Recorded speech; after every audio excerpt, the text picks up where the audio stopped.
क्या विषय है और क्या कहेंगे सर? सर हमारा बोलना यह है कि अब जंग की शुरुआत हो गई है। 2024 का महाराष्ट्र का इलेक्शन और खास तौर पे पूरे महाराष्ट्र की नजर औरंगाबाद शहर पर है। तो हमारा जनता से सबसे पहले तो अपील यह है कि आप 100% में से 90% वोट करिए।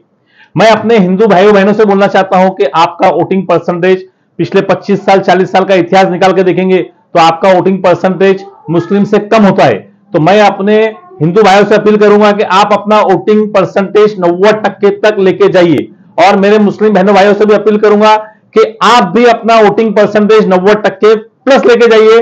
और ये जंग के अंदर जो है तो आपको कुछ चीजों का उसके अंदर हम सुझाव देना चाह रहे हैं कि आपका आमदार कैसा होना चाहिए और आपके आमदार की पार्टी की सियासी ताकत कैसी होनी चाहिए।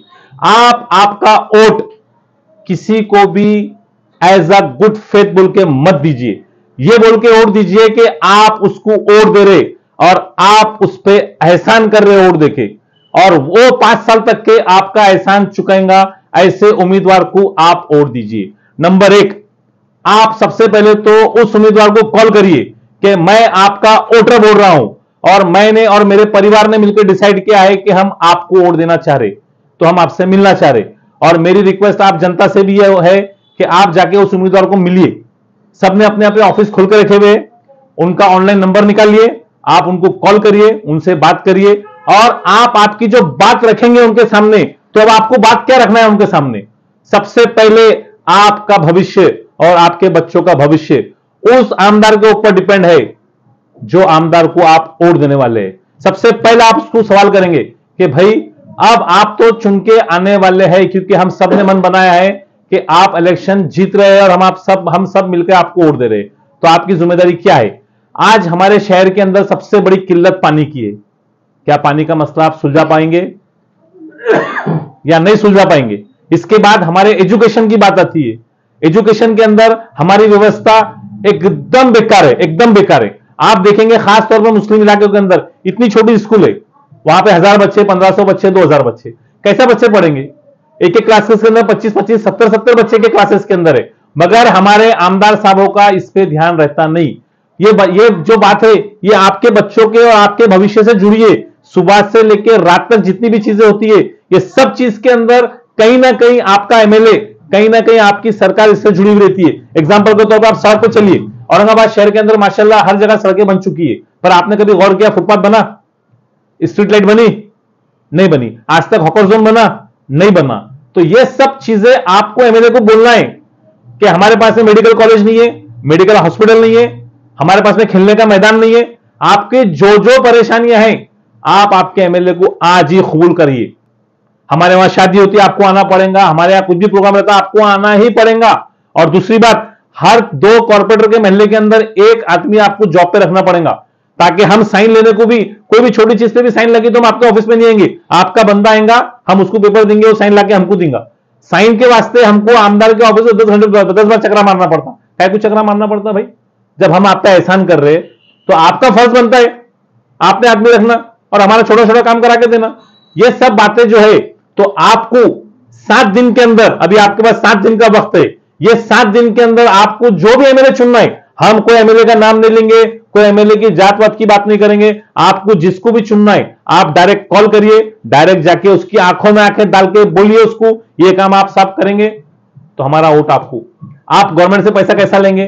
देखिए, आप सबसे पहले तो आप ये देखेंगे उसके अंदर कि वो बंदा कौन है, उसके बाद वो बंदे की पार्टी की ताकत क्या है, वो बंदा सरकार का हिस्सा है कि नहीं है। अगर वो सरकार का हिस्सा नहीं है तो उसका लेटर भी चारा में काम करनी है, कचरे को डबल जाता है उसका लेटर। तो आपको ये चीज ध्यान में रखना पड़ेगा कि हम वोट किसको दे रहे। अगर आपको आज जो कंपटीशन चला मार्केट के अंदर, आपको ऐसा लगता है कि यार हम ये वोट जिसको भी दे रहे तो वेस्ट हो रहा, तो गवर्नमेंट ने क्या करी हुई है, नाटो डाली हुई है, सीधा आपको पसंद नहीं आप डाल दो। तो अगली बार क्या होगा कि जितने लोग खड़े रहेंगे इनको अक्कल लेंगी कि यार 40,000 नाटो आए थे, 50,000 नाटो आए थे, हमने गलती करे। इस बार तो मैं भी सोच रहा यार वोट किसको दूं, इसको दूंगा तो वो जीतेगा, उसको दूंगा तो वो जीतेगा, तो चलो नाटो में मार देते। तो आपके पास हुकूमत ने चॉइस दी हुई है, आप इस चॉइस का पूरा पूरा फायदा उठाइए। नाटो का आप बिल्कुल वोट मार सकते हैं, उसके ऊपर भी आपको कोई रोक टोक नहीं है। मगर आपका कीमती वोट उम्मीदवार को आप बोलिए। जब तक आप बोलेंगे नहीं, आपकी कीमत कुछ भी रहेंगी नहीं। इसलिए हमारी रिक्वेस्ट है, हमारी गुजारिश है, हमने अभी पिछले हफ्ते के अंदर पूरे मार्केट के अंदर सर्वे करा रोटी बैंक की पूरी टीम ने कि भाई मार्केट का हाल क्या है। तो आज जितने भी उम्मीदवार है ना, सब हवा में, पूरे उम्मीदवार हवा में। तो भाई हवा से आपको निकलना पड़ेगा, आपको रियलिटी में आना पड़ेगा। और कोई भी कास्ट का रहो, कोई भी जात का रहो, आप ये मत सोचो कि हम जात देख के वोट देंगे, जात देख के वोट देंगे, फंसे तो क्या करेंगे तुम फिर? वो ना पुलिस स्टेशन में आता, ना उसकी हुकूमत है, ना सरकार में कोई हिस्सा है। आप पार्टी देखो, इंसान देखो, उसका कैरेक्टर देखो 10-15 साल का, उसका रिकॉर्ड देखो 10-15 साल का, उसने आपके लिए, आपकी कम्युनिटी के लिए क्या किया, और उसको बिस्मिल्लाह बोल के वोट दीजिए आप।